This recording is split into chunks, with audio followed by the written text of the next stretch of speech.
my main goal in hiring is that I want to hire someone who is smarter than me, like just point blank. I want someone who's going to challenge me as a leader day in and day out, and I want them to challenge each other. I think one really cool thing that my team has done without my guidance, without my direction, they took it upon themselves. My team has a separate team meeting, just my directs. Welcome to Revenue Insights. Every week, we'll be joined by revenue leaders from some of the most successful and highest growing companies. Together, we explore how they built their revenue teams, the journeys that they've been on, and the lessons they have learned along the way. Revenue Insights is brought to you by Ebster. We're a revenue intelligence platform designed to help revenue teams to build more pipeline, close more deals, and retain more customers.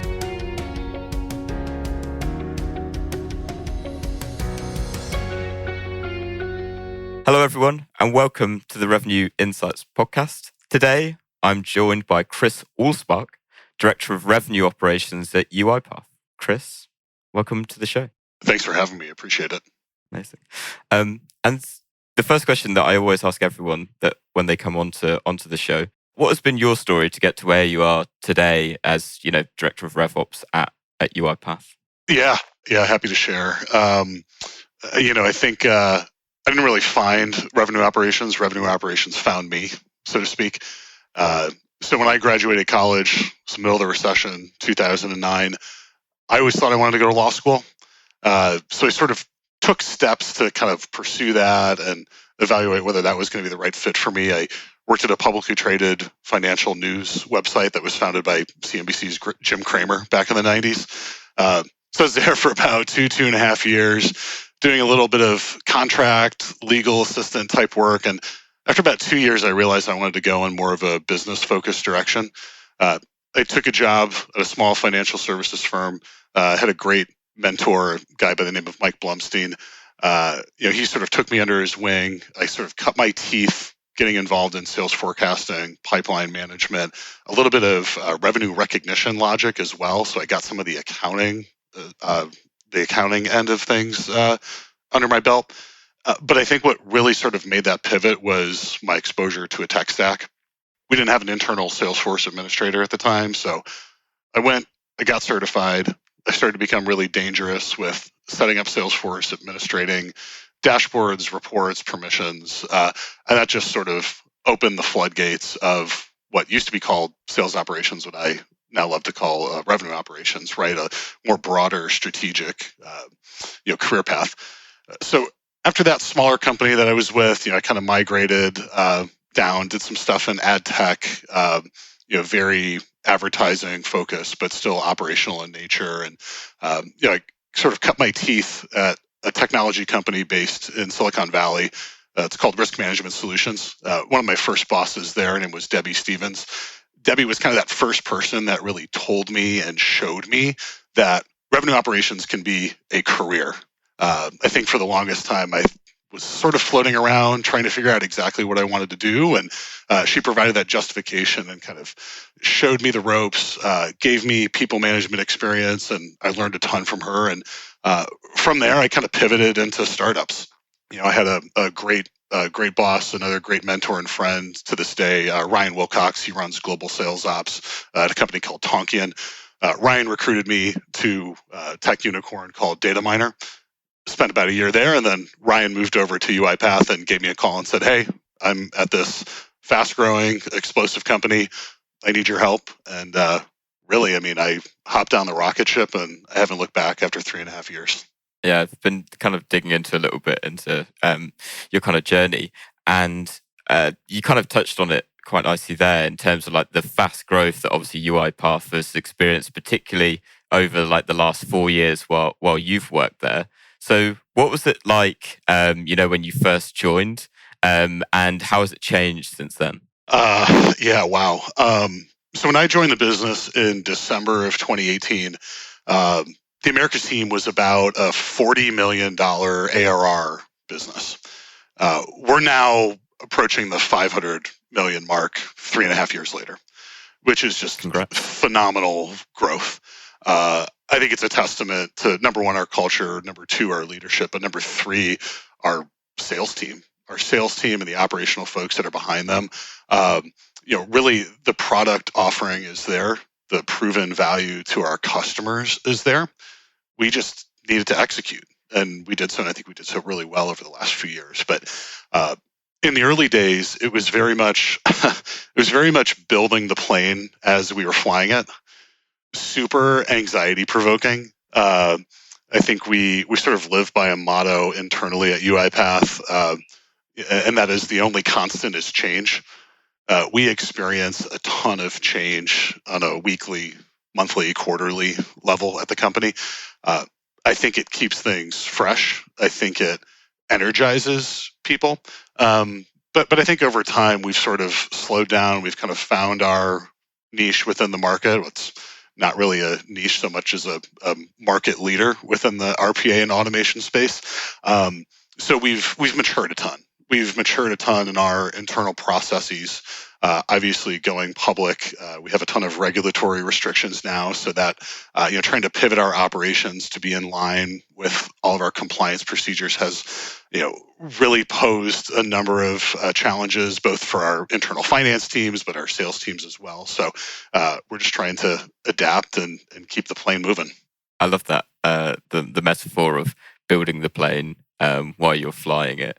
I think that will definitely go onto the title for this one. And I guess kind of like similar question in the sense of from a revenue operations perspective then, I mean, you mentioned like the growth from 40 to 500 million ARR, which is, mental difference, right? And from an operational perspective, how do you approach actually getting a handle on that and actually tackling it from the perspective of, we need to build process around this to be able to handle it and actually scale it? Sure. I think first and foremost, it's a collaborative task, right? It's not solely on revenue operations to define what those processes and policies are. I think there's a ton of work that gets done by not only RevOps, but our legal folks and our finance folks. Those relationships are really, really tight. So I think that, to the extent we need to polish and make our internal cadences a little bit more streamlined, it's not all on revenue operations. We have that collaborative environment. So it's very much in our culture to sort of put all hands on deck, figure out the best way forward, and learn how to scale. I think we've leveraged a ton of our sales management experience in order to get us to this point. We had an absolutely fantastic leader in the Americas business. His name is Kris. Kris was a former Google Cloud Platform exec, worked at SAP before. He really took the reins of the Americas ship and kind of brought us to that next level. So I think the know-how and the operational rigor has to be instilled by your leadership team. And hey, like, it's been painful. It's been really painful experiencing that growth. And it's all about execution, right? Like when you have a product that has strong market fit, you have customers who are willing to adopt because it solves a business problem for them. You just have to figure out the best way forward. And, we've spent hours and hours on in-person QBRs and meetings internally, and not to mention all the Zooms throughout the last few years we've been under the pandemic. And it's challenging digging into the details, forecasting details. How are you building your pipeline? Do we have enough to hit our sales goals? What are the contracting structures that are going to work best for us to not only maximize our revenue, but provide licenses and value to our customers when they need them? All of those are questions that we've had to work through, but it's been a really tremendous experience, that's for sure. Amazing. If you could roll back the years back to December 2018, knowing what you know now, what would you do differently? Oh man, I would have pushed for more resourcing for my revenue operations team in the Americas. When I joined, my initial remit was to support two of our sales areas within the Americas, our public sector team and our central team. So I was effectively doing two jobs. I have a colleague, Stephen Geller, who was doing two jobs at the time. And then we started gradually building out our team. But I think where we missed is establishing sort of a career path for revenue ops folks internally.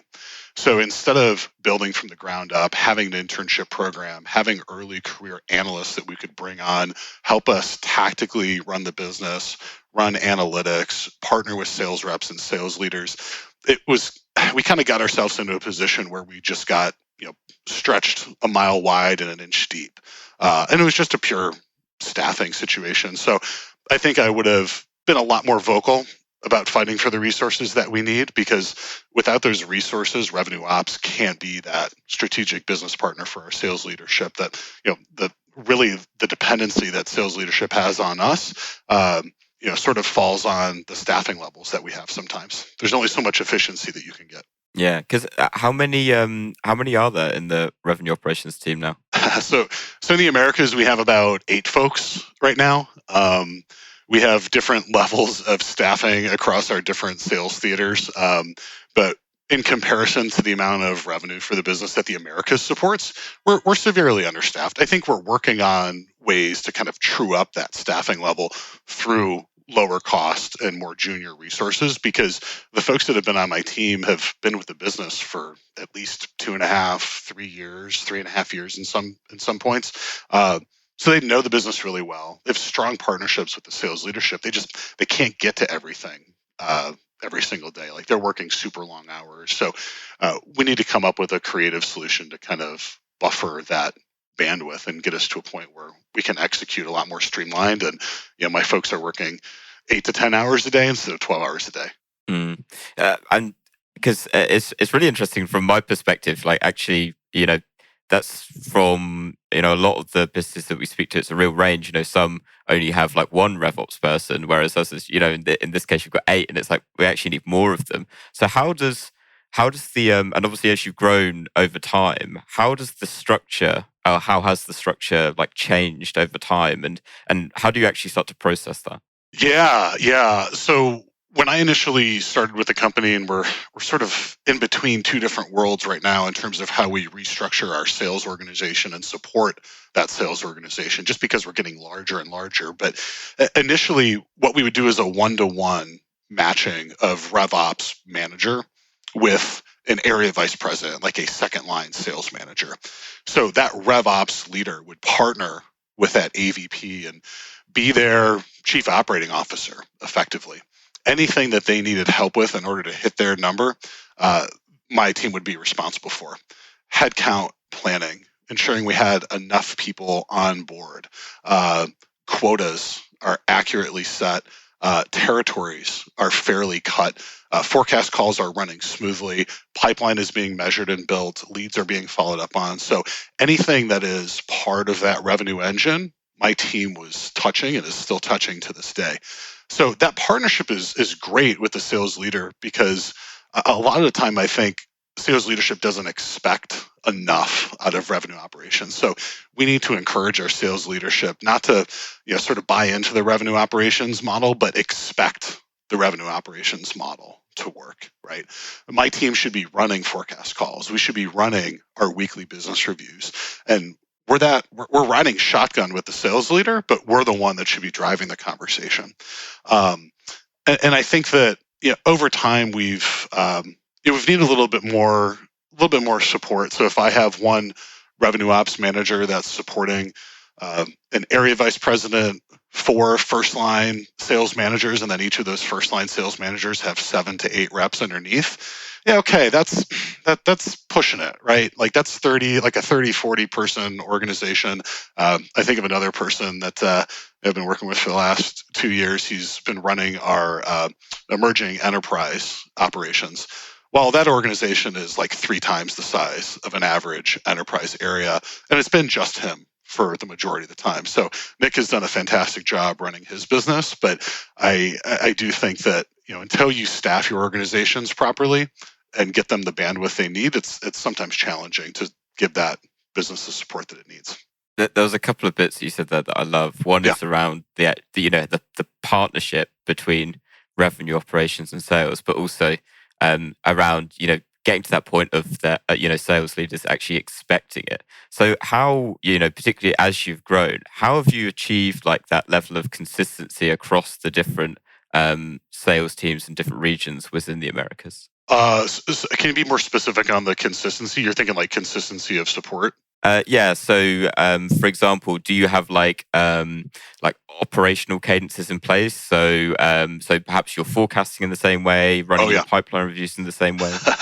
Yeah. Operational cadences are really the core of the business. I mean, without having established processes, you're going to fall flat on your face, right? I think the challenge for us at UiPath has been to adopt the same meeting structure, cadence, and process globally through America, EMEA, and APJ. Like that's been the challenge. But within our Americas geo, we've been able to set the tone. We typically, now we're kind of under a little bit of a restructuring right now, but until recently, we had forecast calls every Monday. Each sales leader wasn't really a forecast call. We called the weekly business review because you're touching on your forecast. You're touching on action items from the week before. You're looking at your headcount. Like, how are your reps performing? Do you have anybody on a PIP? How are you doing recruiting new reps? Do you have leads in the funnel that haven't been actioned? What about deal registrations from the channel? Is your team following up with that? How is the inspection of your pipeline going? Like, do we have tactical next steps and executive investment asks for all of our top 10 deals? Are our swing deals on top of, like, do we think we can convert at least 20 to 30% of those? So I think that conversation has been pretty standard across the Americas business. Now, hey, it's a challenge for my team and a challenge for a sales leader to prepare for a rigorous forecast call, a rigorous business review call every single Monday. But that operational cadence has really helped us execute, because then what happens, right? Our sales leader for the Americas gets on with the chief revenue officer on a Tuesday, the day after he gets all of these updates. He can concisely communicate his business plan to go execute to hit his forecast call and even get beyond his forecast call. And I want to say that every single quarter that I was in seat as the operations leader for the Americas, we hit our forecast call. We may have been plus or minus 1% to 2% each quarter. And there was one quarter where we were a little off. It was most recently, but it was due to one deal structuring situation that we have. But I think because we were managing to a number sometimes, and we can get into the whole philosophy over how to forecast and how some people do it differently and the different opinions on how that's done. But we drove the business to a number. We didn't always have the dollars lined up, but we manufactured our way to get there. Super scrappy, super stressful. But again, it was kind of part of building the plane as we flew it, and we were hitting our numbers. So, can you shed a little bit more light on, perhaps a simplified version of how you manufactured that? So, I'm probably not the best person to ask on deal structuring and manufacturing. Our sales executives are just incredible people. They're incredible motivators. I think that what we would do early on in the quarter is we'd make a very aggressive forecast call for our Americas business. Some of our sales leaders wouldn't have enough to really get us there. They would, maybe, I had my sales leader super exposed because he was calling 90% of his number, but his AVPs were only calling 80% of theirs. So, okay, we got a $10 million gap. Well, how do we go close that gap? You identify your swing deals. Can we increase value for those swing deals? What are the different deal structures we can offer? Can we offer an ELA to a large enterprise customer? What about a multi-year component that is not only going to maybe give the customer a little bit more favorable pricing up front, but it's going to help us hit our forecast and deliver the number now to public investors. So, in the earlier days, it was not a huge thing to miss your number, being a private company. But now, with our CFO getting on with the street once a quarter, it becomes incredibly, incredibly important. It's all about teamwork, and it's all about that tactical execution. But identifying that path to fill that gap, I think, is critical, and you have to do that early on in the quarter. One of the things that we always would do is we would ask our VPs, maybe. It's usually like a month before the start of the next quarter, right? Identify $1 to $2 million customer targets So incremental $1 million targets. Okay, if I get 1 to 2 per RVP and I've got 20 RVPs, I mean, come on. Like, if you're not converting at least 25% of those, you're in trouble as a business. But I think it allowed us to wrap our heads around the opportunity potential that we had, and then go deal manufacture our way to get there. Amazing. And something that you touched on there, and actually I can see as like a common theme is, around teamwork and collaboration. So is that something that you would consider to be like a core like value of working at UiPath? And then I guess second part of that question then is how does that then filter down into how, the revenue operations teams are working with the sales teams? Sure. So that was, I think that was one of the happy accidents, I guess, I discovered when coming to UiPath. I knew the company had solid technology. I knew that it had been, founded by 10 people in an apartment in Bucharest, years prior. Love that. That's really all I knew. But I came in, during our new hire orientation that first week and learned a lot about our cultural values. So those are bold, fast, immersed, and I think the most important is humble, right? I had always wanted to join a collaborative environment, whether that is, at the corporate level or at the RevOps level. So it was very clear by those values, especially that aspect of humility, that I was in a collaborative environment. And that teamwork, as everybody says, sales is not an individual sport. Sales is a team sport. You have customer-facing folks, you have back office folks, you have leadership, you have sales engineers giving demos. Like, it's all over the place. That has really then sort of trickled down into my philosophy for forming a team. And I've had the opportunity to lead our function, lead our organization. I've recruited a couple people along the way.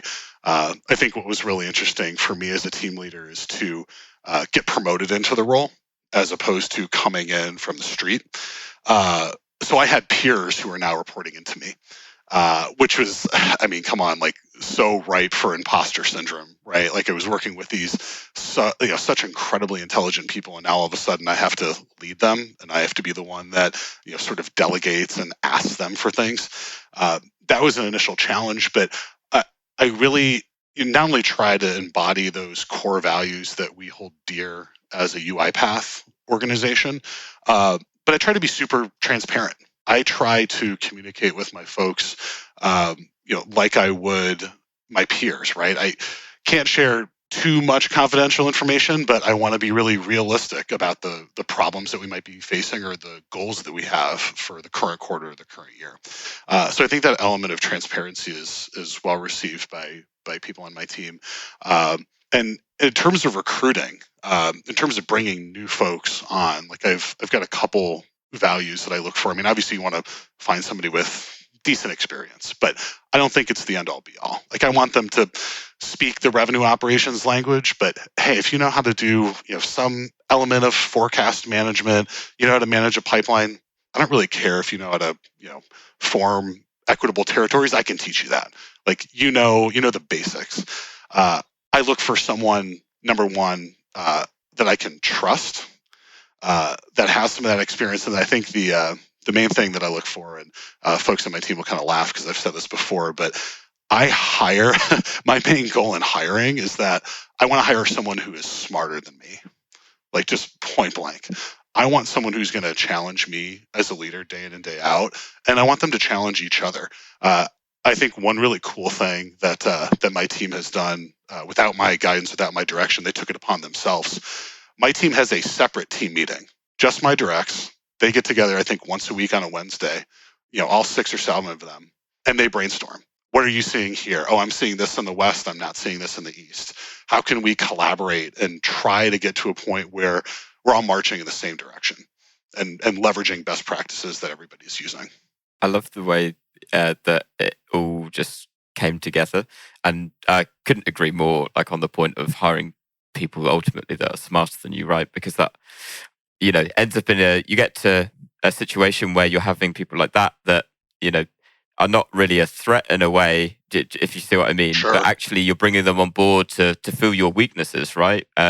Like I'm sure within revenue operations, like there's so many different specialisms, and in reality, it's like, well, actually, I don't really like doing, I don't know, doing forecasting and pipeline management. Actually, I love doing this different area, and it's bringing in people that complement that, so make you better as a whole and as a unit. Yeah, absolutely. And I mean, I'm glad you brought up the element of forecast management and pipeline management, because we've again sort of been in limbo in terms of a team structure, has been concerned. But what we were trying to do from an operational efficiency standpoint is not only have an alignment with sales leadership in each of our areas, in each of our, what is now that they're now geographic areas. We haven't verticalized as a sales team, but that may be UiPath version 4.0 at this point.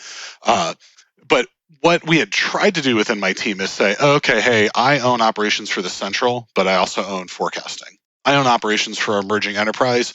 I own everything related to pipeline data management. Now, hey, it was easier said than done, right? We sort of moved into this, operational competency model and sales leadership support model. So it was a bit of a hybrid structure. We've since then kind of instituted a centralized operations function globally that has helped with some of those efficiencies. So right now I've got one person, his name is Spencer. Spencer runs our forecasting cadence globally. So anything related to analytics, reporting, he's on top of, systems as well, like he's on top of. So I think there's something to be said about operating a business within a particular country or a particular sales theater, however you want to define that. But until you can stand up a global centralized function that helps get everyone on the same page and marching in the right direction, there's going to be some throwaway work that you're doing day in and day out, and it's just kind of the cost of doing business in revenue operations, I think. Yeah, and what's so interesting to me is the way that you talk about, I guess, these like the frameworks that you're building, right? So I can only assume that 4 years ago it was a case of, right, well, we'll build one for for handling that 50 million worth of ARR, and then okay. But how do you actually start to scale that then to, is it right, we'll just apply it to a different market, or are you constantly like optimizing and improving that framework so that it does enable you to be able to scale and that it actually holds up as well? We're constantly scaling apps. We are constantly scaling, Yeah. constantly changing. We've had a couple new incredible executives join our organization over the last 2-3 months. We have a new co-CEO. We have a new chief business officer as well. And what we've done is sort of pivot our operating model. So we had a broader revenue operations or go-to-market operations organization globally that had a deal desk function under it, that had a sales technology or a Salesforce and sales tech stack administration function under it. Those functions have now moved out, right? So we have the sales tech folks reporting into the IT unit. We have our deal desk function reporting directly into our chief business officer. So we've sort of thinned out some of that operational responsibility, and my hope is that our function is going to be more strategically aligned with the businesses that we support, but we still have some changes and room for optimization along the way. Like I can sort of brainstorm what the new model and what the new structure of our group will look like, but I don't know. I think sometimes it's fluid for us at UiPath. Like sometimes it's a good thing and sometimes it's a bad thing. A lot of the times I think folks want us to just sit still and execute on the business. But that's just not really the reality of the situation sometimes. So, yeah. And so as you scale, and then to a point that you kind of made there, in order to be able to optimize, how do you identify like which bits aren't working and then actually come up with an approach to start to fix that? Sure. So I think when you're focused on any type of process improvement, either tactical processes or strategic processes. By strategic processes, I'm thinking, how do you run your annual planning process?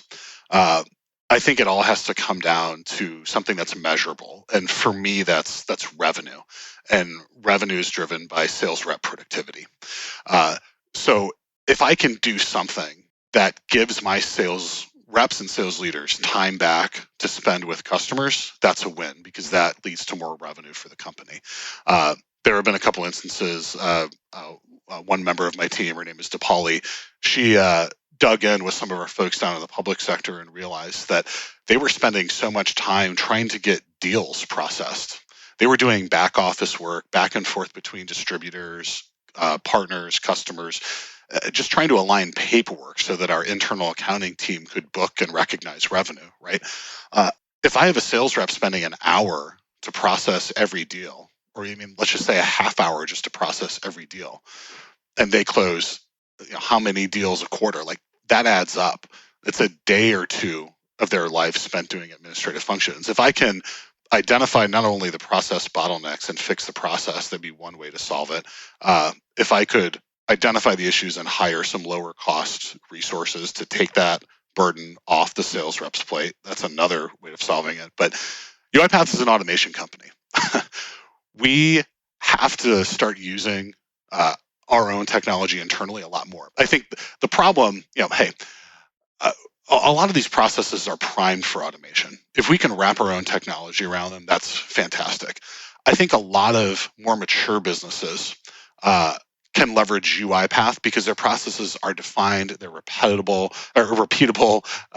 They've been doing these things, or they've had humans doing some of the more tactical, mundane stuff for years and years and years. Whereas UiPath, some of these processes are maybe 4 or 6 months old.